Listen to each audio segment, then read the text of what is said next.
পেয়ে গেল। এতে তো বোঝা যায় যে কার ইশারায় কাদের তালালিতে এই বাংলাদেশ চলতেছে। এটা পুরোপুরি ভারতের নিয়ন্ত্রণে বাংলাদেশ এখন চলতেছে। নাহলে সালাউদ্দিন সাহেব, মির্জা ফখরুল সাহেবকে তো স্বরাষ্ট্রমন্ত্রী দেওয়া যেতে পারত। আরও ব্যক্তিরা ছিল বিএনপির, যারা বিএনপিকে ধরে রেখেছে, কিন্তু যিনি বিএনপির ক্রান্তিকালীন ছিলেনই না, উনি আর স্বরাষ্ট্রমন্ত্রী হয়ে গেছে। তাহলে যাক, কোন আমাদের বাইরে বলতেছে শেষ করতেছে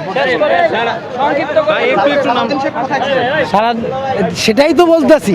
উনি ছিলেন ভারতে, তাই উনি ভারতে ছিলেন, যারা বিএনপিকে টেনে নিয়েছেন দুঃসময়ে, মির্জা ফখরুল সাহেব, তারপরে মির্জা আব্বাস সাহেব, তারপরে আপনি জানেন যে রুহুল কবির রেজভী সাহেব, এত মানুষ ঢিঙ্গাইয়া আপনি স্বরাষ্ট্রমন্ত্রী দিল সালাউদ্দিন আহমেদ সাহেবকে।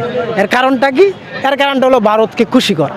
এটা আমরা সবাই বুঝি। আপনি বলবেন যে আমি কি বলতেছি, এটা আমরা সবাই বুঝি যে এটা কার ইশারা এবং কাদেরকে খুশি করার জন্য এই সংসদ অনুষ্ঠিত হয়েছে, এবং এই সরকার কাদেরকে খুশি করার জন্য কাজ করতেছে আমরা বুঝি। এই সরকার ইন্ডিয়াকে খুশি করতে চায়, আমাদের বাঙালিকে খুশি করতে চায় না। উনি ফ্যামিলি কার্ড দেয় কিন্তু গ্যাস দেয় না। উনি ফ্যামিলি কার্ড দেয়, এখনও অনেক জায়গায় অসার পানি পায় না। উনি ফ্যামিলি কার্ড দেয় কিন্তু রিক্সাওয়ালাদের নিরাপত্তা দেয় না।